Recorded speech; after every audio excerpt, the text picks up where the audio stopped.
arregla tus cosas antes de venir. Del pueblo peruano. Siempre como los miércoles, aquí en Radio Moderna, Radio Papá. Muy bien. No, lo que pasa es que... Bueno, primero, bienvenido. Primero la lluvia, que se ha desatado una lluvia ahorita. Ya. ¿No? Independientemente, las cosas las traigo yo ordenadas, Ya. pero recién llego y ya me sientas a la cabina, pero está bien, está bien. No, Siempre tiene que estar preparado, pues. no, O sea, que los aparte miércoles de, justamente... tú tienes que ser como los escados, siempre limpio. Bueno, no, es una broma. siempre listo. No, aparte de eso, Ya. quiero Pero- saludar al pueblo peruano y aparte de eso, dar un agradecimiento a nuestro divino hacedor. Ya, mañana sale, Tatalino. Sí, sale, pues. Así que todo lo que queremos en él, bueno, pues, Así es. Bueno, yo no entiendo cómo hay gente que no pueda creer en la existencia de un ser divino que es el creador, ¿no? En fin, no, respeto, ellos pero... creen, que ellos creen, muchos creen en la supremacía de algo, pero pero eso es no un Dios, lo definen. un ser supremo, que no quieran usar el vocablo Dios. Bueno, el respeto. Pero bueno, vamos al tema que nos ocupa Alejandro Rodríguez Medrano. Hay 3 sentencias en estos días que, la verdad, a mí me han dejado estupefacto. ¿Y la mía? Bueno, la tuya ya, pues, ya, tú siempre sacando partido. No saco partido, sino...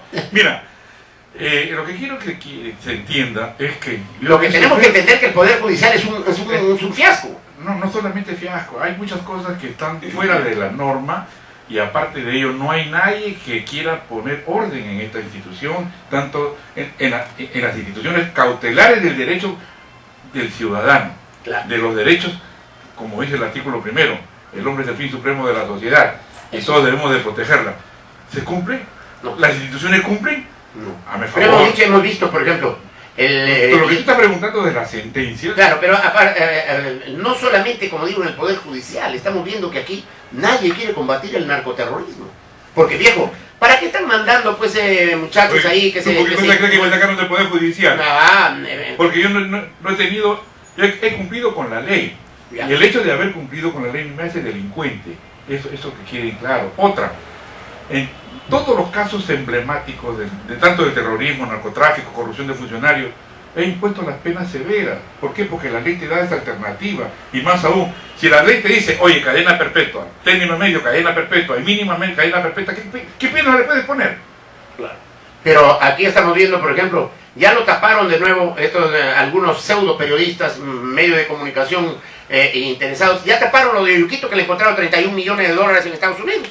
Y le han bloqueado ahí, ¿no? Y entonces, y se ha descubierto que en la Dinandro, ¿no? En Ayacucho, la coca que habían incautado la habían cambiado por sal.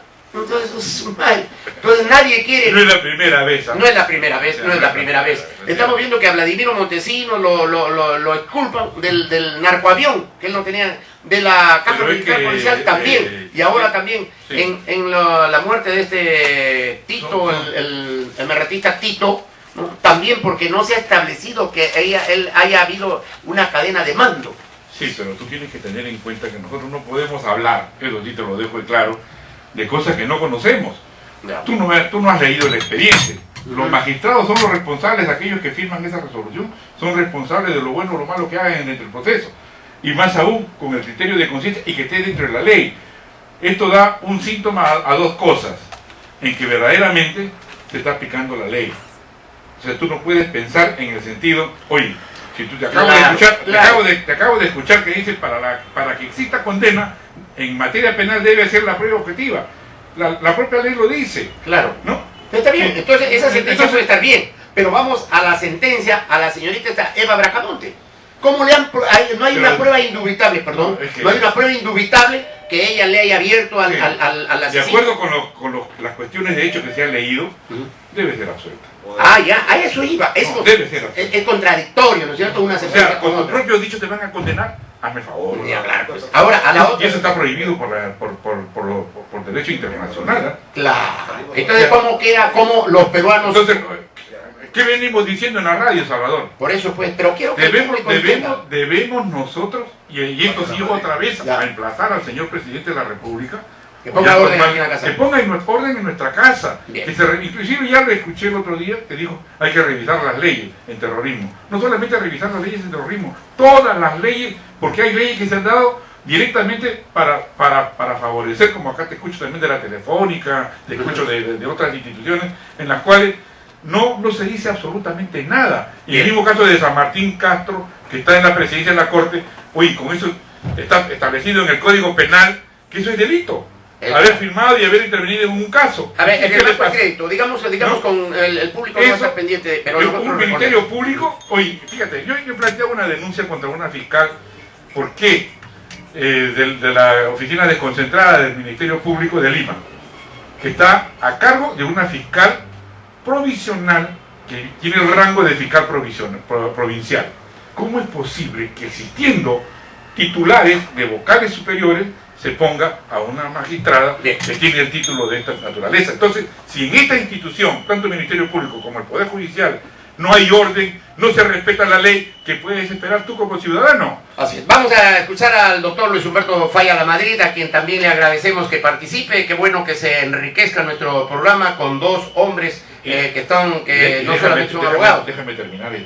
Respecto al Tribunal Constitucional, lo mismo. Se dan un reglamento y se facultan ellos mismos a poner multas a justiciables, cuando tú, por ley internacional, tienes derecho a exigir que se cumpla con las garantías constitucionales.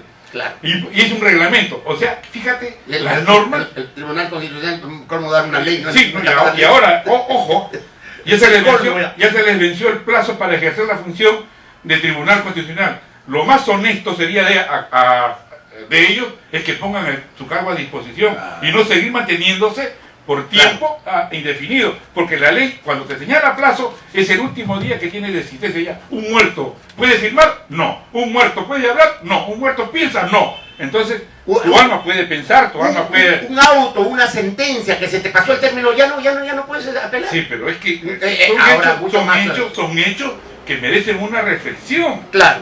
Y de las instituciones. Pero acá no se está dando ese detalle, y eso sí preocupa. Por eso es que estamos como estamos. Bien, vamos ahora sí a darle pase al doctor Luis Humberto Falla Lamadrid. Tú todavía, Alejandro, te quedas con nosotros. Vamos a escuchar a ver. Doctor Luis Humberto Falla Lamadrid, un abrazo a la distancia y nuestro agradecimiento por participar. Muy buenos días.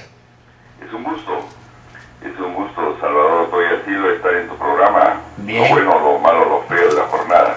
Bien. Mi agradecimiento a todos ustedes y, como no, saludar la ilustrada palabra de doctor Alejandro Rodríguez Medrano en estos temas de naturaleza jurídica. En efecto, creo que en el caso que acaban de analizar de doña Eva Bracamonte, el proceso estuvo desde un primer momento acusando también a la señorita Castro Manarelli como si fueran de coculpabilidad, de coautoría, una figura procesal de siameses. Finalmente la sala lo separa, les individualiza la actuación en este proceso penal y pues la acusación fiscal, si era de 35 años para ambas, de pronto hay una exculpación para una de ellas y una condena de 30 años para Eva Bracamonte.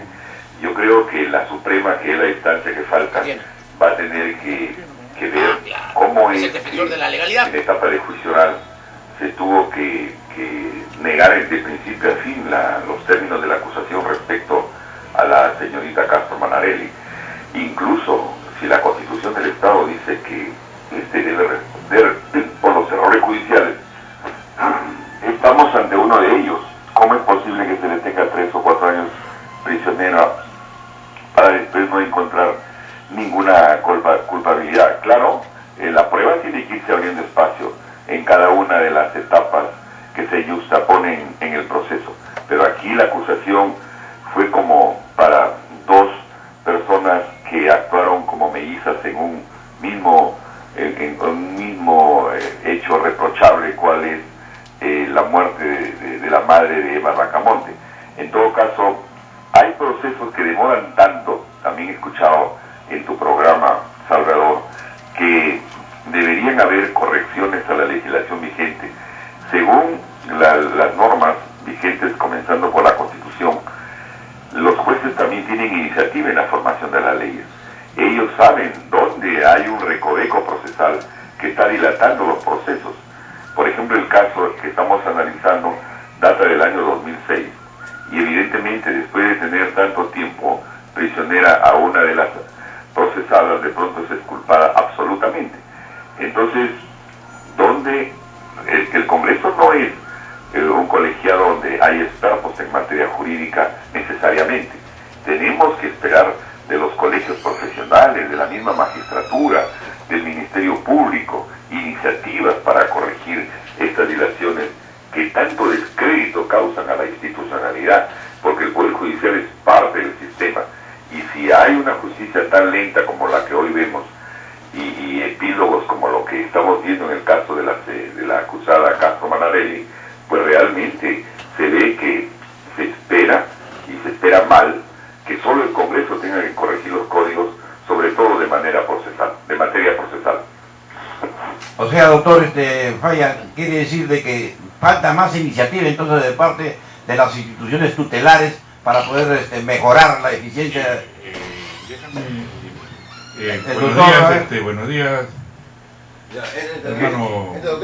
Sí, Se le va a hablar el doctor Rodríguez Medrano. Falla La Madrid. Dentro de los principios de nuestra orden siempre estamos en la búsqueda de la verdad y enfrentamos muchas veces situaciones que verdaderamente trastocan algunos principios de hechos de gente de corrupción. Independientemente de esto, te felicito por la forma como has esbozado lo manifestado el día de hoy, que merece una reflexión también que nosotros la venimos diciendo por la radio hace año y medio. La legislación, si bien es cierto, tiene una existencia rectora, una existencia cauteladora y una existencia de aplicación inmediata.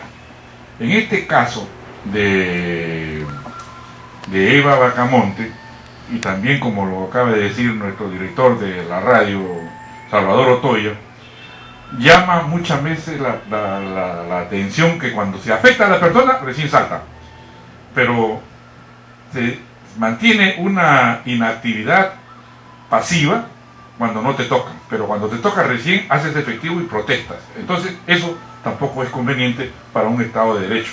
Nosotros hemos dicho acá en la radio a través mío, y me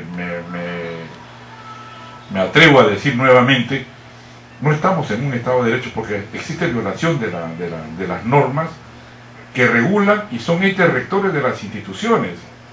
Cuando digo de los hechos rectores, es porque el Ministerio Público, defensor de la legalidad, sustentado en la Constitución, mandato constitucional como principio, la viola. Imagínense ustedes qué se puede esperar de las otras instituciones. Aquí nada más un ejemplo. El 11 de octubre del 2012, en la página 476024, sale una resolución de la Junta de Fiscales Supremos en que autorizan viajar a José Antonio Peláez, fiscal de la Nación, a Ginebra, Suiza, del 27 de octubre al 3 de noviembre. Y encargan el despacho de la Fiscalía Suprema en lo Civil al doctor Víctor Raúl Rodríguez Montesa, fiscal adjunto supremo titular, hasta el término de la encargatura antes señalada. Hágame el favor, los fiscales adjuntos no tienen normativa de función jurisdiccional, pero se deja a un fiscal cuando la propia norma, el artículo 51 de la Ley Orgánica del Ministerio Público y el decreto legislativo 052, independientemente de esto, señala quiénes son los que deben reemplazar a los fiscales supremos titulares. Entonces ya caemos en el caos, y se han dado esto porque ellos mismos han sido autorizados en su oportunidad desde el año 2001 a la fecha, que como fiscales adjuntos supremos asumir el cargo de reemplazar a un fiscal titular supremo, cuando la propia norma señala verdaderamente quién lo debe reemplazar. Y si nosotros dejamos esto pasar, vamos a ponerlo ¿dónde podemos reclamar? Claro, pero vamos a poner para ti y para el doctor Falla La Madrid, es muy fácil, pero para el público no es tan fácil entender esto. Un fiscal supremo titular tendría que reemplazar claro, un capitán tiene que ser reemplazado por otro capitán. Así es. O en el peor de los casos será por un teniente. Así es. Pero no va a ser pues por un guardia, un soldado. Eso es Para eso nomás quería intervenir yo. No, está bien. A ver qué nos dice Y esto conlleva a un desorden legal y constitucional, pero nadie le pone el cascabel al gato. Nosotros venimos diciendo en la radio, por ejemplo, le escuché también decir, ¿quién le paga a esta mujer que ha estado tantos años preso? Y a mí, ¿quién me va a resarcir que por espíritu del reglamento del Congreso me haya metido preso? Bueno. Y ningún juez, ni nadie, ni los abogados. Bien, vamos a Me ver hayan otro tema. protegido. Entonces, esto que quede claro para que no vuelva a suceder estas aberraciones jurídicas y esa prepotencia Claro. de la autoridad frente a una persona que está reclamando un derecho. Luis Humberto. ¿Aló? Sí, escuchar con atención lo puesto por el doctor Alejandro. Rodríguez Medrano. Ya. Pero hay otro temita, Luis Humberto, y es el de la congresista Cecilia Chacón. Su papá fue el general Walter Chacón, que fue ministro del Interior, fue acusado de enriquecimiento ilícito, pasó casi 12 años y el Poder Judicial no ha emitido sentencia, entonces por exceso de carcelería ha tenido que salir. Y resulta que él ya, en el peor de los casos, la sentencia sería de 8 años y él ya pasó 12. Entonces, y ahora resulta que ella la sentencian por cómplice, ¿no? Y la sentencian a 4 años de prisión suspendida. ¿Esto qué opinión te merece? Sí, acá hay un caso evidentemente donde hubo exceso también del Tribunal Constitucional al ordenar la extensión de la papeleta de excarcelación cuando en el supuesto que había analizado no con poca razón, con mucha razón el exceso de carcelería del general antes mencionado, debió darle un plazo prudencial a la sala penal correspondiente para que resuelva en un mes, en 15 días, etcétera. Pero en labor de naturaleza jurisdiccional, el tribunal dispuso la salida del penal. Con todo respeto, creo que el general no debió estar privado de su libertad tanto tiempo. El caso de León Alegría es un caso también emblemático.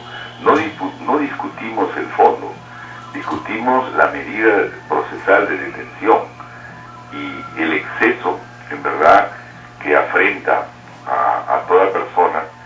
Para eso se dio el Código Procesal Constitucional, para garantizar que no se vulneren derechos de relevancia constitucional, que verdaderamente en el Perú se ha sucedido con mucha frecuencia. De la población penal que hay en el Perú, que se estima que son 58.000 presos, gran parte de ellos está excedido en la detención. No ha de ser la felicidad del dueño de la funeraria que hay, porque hay más muertos, es feliz porque le compran más ataúdes. No ha de ser feliz el juez porque hay más presos en las cárceles. No, tiene que haber una revisión permanente de cuando hay excesos, incluso del doble de la escala máxima de penalidad para el delito instruido en determinado caso, debería ser suficiente para darle libertad inmediatamente al procesado. Pero que se sigue el juicio con él, pero en libertad provisional. Creo que estamos aquí ante la necesidad de que haya revisión de estos instrumentos. Resulta que en nuestro país la Constitución de 1993 tiene que trabajar con códigos preconstitucionales, lo que no sucede, claro, en normalidad institucional de otras naciones, donde después de la Constitución se dieron los códigos. Acá no. Por ejemplo, solo el Código Civil de 1984, solo el Código Penal de 1991, pero la Constitución es de 1993.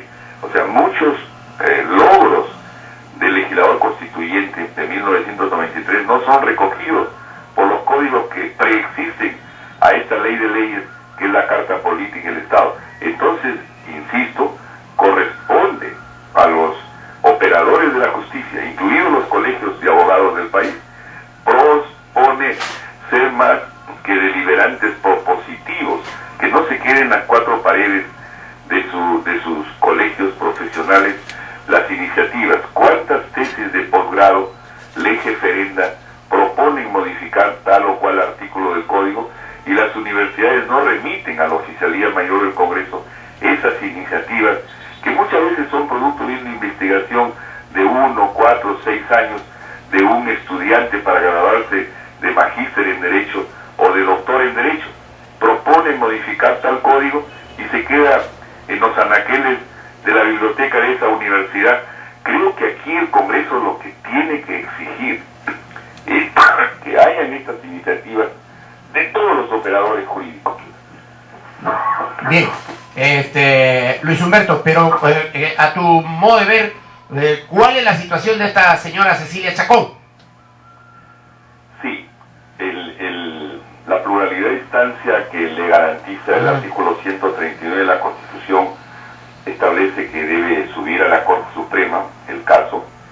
Ha sido muy largo el proceso de levantamiento de la inmunidad para que Cecilia Chacón, muy respetable dama, yo la conozco por haber trabajado 5 años en comisiones diversas, comisiones dictaminadoras con ella, pues en la Suprema hay una comisión homóloga de levantamiento de inmunidad que insistió en que ella fuera a escuchar la lectura de sentencia. Ahora, como tú bien has señalado, su padre fue excluido del proceso y a ella le están imputando complicidad. Por eso es que se caen las acusaciones fiscales, porque de pronto si lo sustantivo ya fue desnaturalizado, lo adjetivo en términos procesales también debería serlo. Yo no quiero, porque no leo el expediente, y para nosotros los abogados, el mundo de la justicia está en el expediente. Así es. Consecuentemente, no puedo opinar sólidamente respecto del caso de Cecilia Chacón de Vettori, pero esperamos que la Suprema Corte ubique en su verdadera dimensión los términos de esta acusación. Creo que es importante que nadie pueda alegar. Incluso hubieron congresistas ayer, hablando de 5 o 10 años atrás, que se escudaron en la inmunidad y nunca fueron a escuchar una resolución judicial. Celebro que en esta vez haya ido la congresista y que, haciendo uso de sus derechos, diga que va a ir a la instancia suprema para la revisión del fallo leído el día de ayer. Muy bien. Bueno, lo cierto y real es que el Poder Judicial pues se autoestrangula con esta sentencia, ¿no? Solito, pues, por ejemplo, en el caso de Vladimiro Montesinos, porque no se ha dado la cadena de mando entonces exculpan a Vladimiro, a Hermosa Ríos y a Huevón Azcurra. Pero, sin embargo, para Eva Bracamonte y para Cecilia Chacón, viejo, no hay pruebas indubitables como taxativamente ordena la justicia penal. No solamente... Que les queda otra instancia, como bien acaba de decir Humberto Falla la Madrid, les queda todavía la Suprema y no podemos nosotros sustituir a la Corte Suprema, ¿no? Pero aquí hay que dejar en claro lo siguiente. El árbol tiene ramas. Ya. Si el árbol no existe, ¿existen las ramas? De ninguna manera, pues, ni hablar. Ahora, bueno, el 401 del Código Penal sanciona al funcionario público. Viene la pregunta: ¿esta señora o señorita fue funcionario público en la fecha en la que, según se dice, estuvo su padre involucrado? Son cosas que merecen una reflexión. No, pero ella no está por ser funcionaria pública, no, sino por haberse beneficiado de lo que supuestamente se enriqueció Oye, el padre con el cargo que ¿tú tenía. le vas a pedir a tu padre cuentas? No, pero tampoco pues voy a aceptar, eso no lo Sí, sé. pero, Luis Humberto, pero, una última pregunta respecto a lo de el caso, pues el narcoavión, el caso de la caja militar policial y ahora el caso de lo de Chavín de Guántar, que ha exculpado a tres, a Huevón Azcurra, a Vladimiro Montesinos y a Hermosa Ríos, a la espera de capturar al coronel Zamudio, que supuestamente es el que dio la orden para que los policías, los agentes de seguridad que habían capturado vivo al emergentista Tito, lo entreguen, y luego apareció muerto. Pero entonces, ¿por qué se aventuran a una sentencia si todavía falta capturar al coronel Zamudio? ¿Cuál es tu opinión? No se puede leer en ausencia una sentencia, es una prohibición que claramente lo establecen los códigos. evidentemente ¿Por qué no? se reserva el proceso para quienes no son habidos. Disculparlos a ellos? Ahora, Y si de Samuel la- dice que sí, que ellos de la que Vladimir no lo imputación tenga, que se le hace precisamente a quien no se ha puesto a derecho resultaría no lo responsabilidad. pueden reabrir. Debería, A ellos no te pueden interrumpiéndose juzgar el 2 término de veces por el mismo prescripción, delito. también ¿O no es eso? postergarse. Creo yo que hay casos emblemáticos La en duda el país favorece al reo. que ¿Pero por qué los tiene jueces que apurarse con la deberían sentencia? esforzarse Que Vladimir en lo tiene agarrado de las terminarlos de manera solvente, idónea. Vladimir tiene De lo 28.000 contrario, videos, ha entregado el decreto 1.500, creo que 1.600. de manera injusta a todos los jueces de la República y Faltan fiscales de la de República. nosotros. Los videos de Creo que pues aquí el caso de Chavite Guántaro, por ejemplo, que ha ido a instancias supranacionales como la Corte Interamericana y que ya tiene recomendaciones de ser procesados con arreglo al debido proceso, que involucra 7 etapas: imputado, denunciado, inculpado, procesado, acusado, sentenciado, postsentenciado.